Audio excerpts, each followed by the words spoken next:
Hi, I'm Paris. Welcome to Food and Drink Wednesday. I brought along some food and some drink. And all of this is in relation to portion control.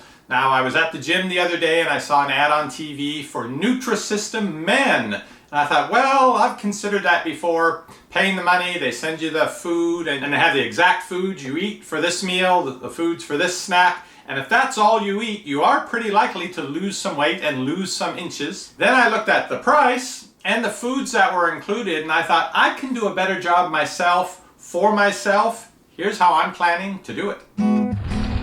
EpicReviewGuys. I found some foods that I like and that are healthful, but if you get carried away eating too much at one sitting, that's when you run into trouble with the calories. These are all portioned individually with a reasonable amount in each, and I know that I can limit myself in one sitting to eating just the portions when they're already divided out. The problem for me is when it comes in a big container, not sitting there and eating the whole thing. The other elements are what the actual foods are. Now with the Nutrisystem, you can have muffin and cookie and that sort of type desserts. They give you a small portion of it, but for me, that gets my sweet tooth going and I really start craving that. For me, it's easier to completely cut those types of foods out of my diet entirely, and I still know in my mind that, oh my gosh, I love those, but I don't have the craving in my mouth telling me, go and eat some then. The other thing for me is that I try more or less to follow a vegan diet. I'm not supposed to have animal protein except for fish, and I looked on the Nutrisystem site for what happens if you're a vegetarian, and it really changes the options because I think they rely on you having meat if you're getting one of the regular plans to provide your protein. Doing it as a vegan or vegetarian, you have a lot more limited options, and so you end up on the most expensive plan if you're a vegetarian or vegan trying to do the Nutrisystem. So I'm not making dietary suggestions for anyone else. I just want to share with you what I do and what I'm going to be focusing on and limiting myself to, and see if I can get to a healthier weight here in the next couple months. First up on the beverage front are flavored sparkling waters. These both are 0 calories. I like that they have the bubbles, and I like having them in a glass with ice. I find that I feel like I'm having a fancier drink than just a glass of water, but calorie-wise, it's really just a glass of water.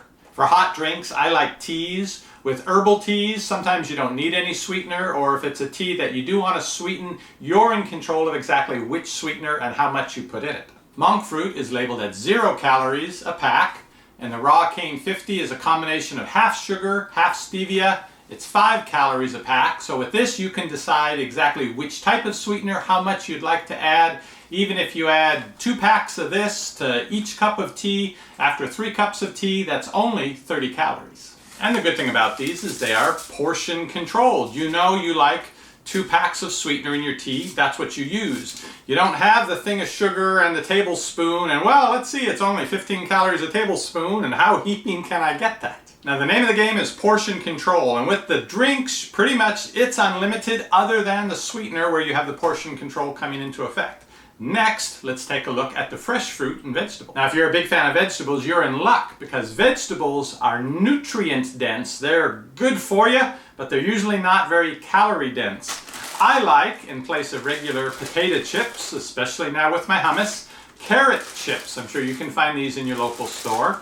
And carrots do have some sugar in them, but this 1 pound bag of carrots, nothing added in here, 175 calories. Now by comparison, let's pick out this little few ounces of hummus and some little pretzels on top. This is 370 calories, 175. Now both are fairly healthful. The difference is you can eat carrots pretty much till the cows come home, until you're tired of them, and it's not going to be too many calories. Whereas with this, you have the portion control built into it. Once you finish these little pretzel-y things on top, eating the hummus, you're done. Now my solution does even better than the 370 calories in this pack. I will buy this, which has 4 little hummus packs in it, and eat them with the carrot chips. So between these two, 1/5 of a bag of carrot chips, let's say I use that with one of these packs. So you're looking at about 35 calories here, and this is 120 calories per pack. So about 150 calories, and I can have pretty much as many carrots as I want versus 370 calories here. But if you don't like carrot chips, you like that crunch of the pretzel and the saltiness going with your hummus, well, this isn't a bad deal. 370 calories is still pretty reasonable. Here's my 120 calorie snack pack of hummus. You can see the size of the pack right there. I really like this roasted red pepper hummus. It's by far my favorite. Now, other portion control foods built right in by nature and good for a snack. Medium banana, about 150 calories. A medium apple, I really like the Envy apple, which are particularly sweet, so about 200 calories there. Or you can even have a pint of blueberries. These are so good. When I sit down to have a few, sometimes the whole pint disappears, just 165 calories. So you're saying, well, sure, for lighter meals and snacks, maybe you can do this, but how are you going to do this for your main meal, for a fair-sized lunch, for a dinner? Well, here's how I do it.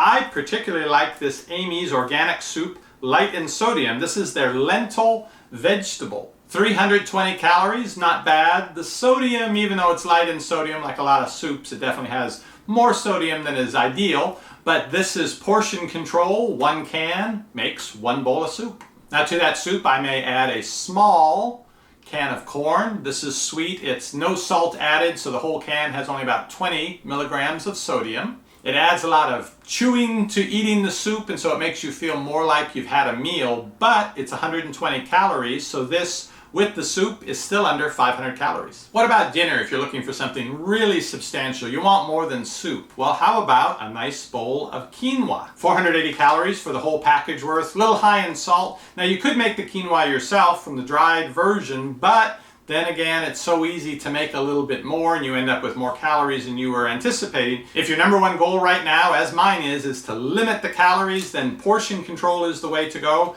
If this is a little bland, because even though it's white and red quinoa, that doesn't really do it for your palate, a little pack of tuna or salmon, which is just a few ounces, is about 70 or 80 calories, and this really does add a lot of flavor to it, and you get the protein and you get the fish. Here's the microwavable quinoa pack and some of the different options for tuna fish or salmon. And here's another, lentils and quinoa. This one has 220 calories. Now you notice I'm going to quinoa, lentils, those sort of things quite a bit because I'm doing this as a primarily vegan way of doing it. I'm sure there are other portion control options you can do with meat. And can you stand one more quinoa recommendation? This one is so easy to take with you to prepare wherever you're at work or somewhere where they have a microwave.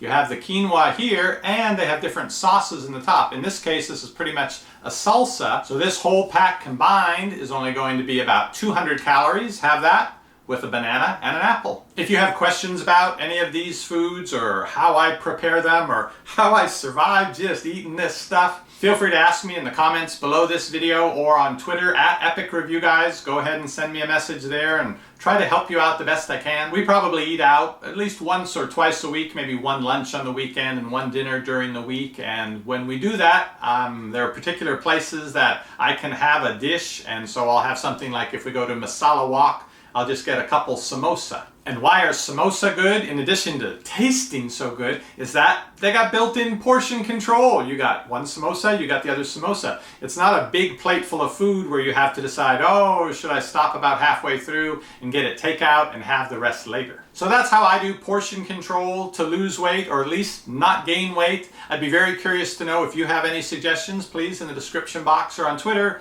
Let me know how I can improve this or what you do that works for you. You can keep checking back for future videos, or you can click that subscribe button and the bell next to it. You'll get notified when my videos go up. Time to go eat something, and see you on the next review. Epic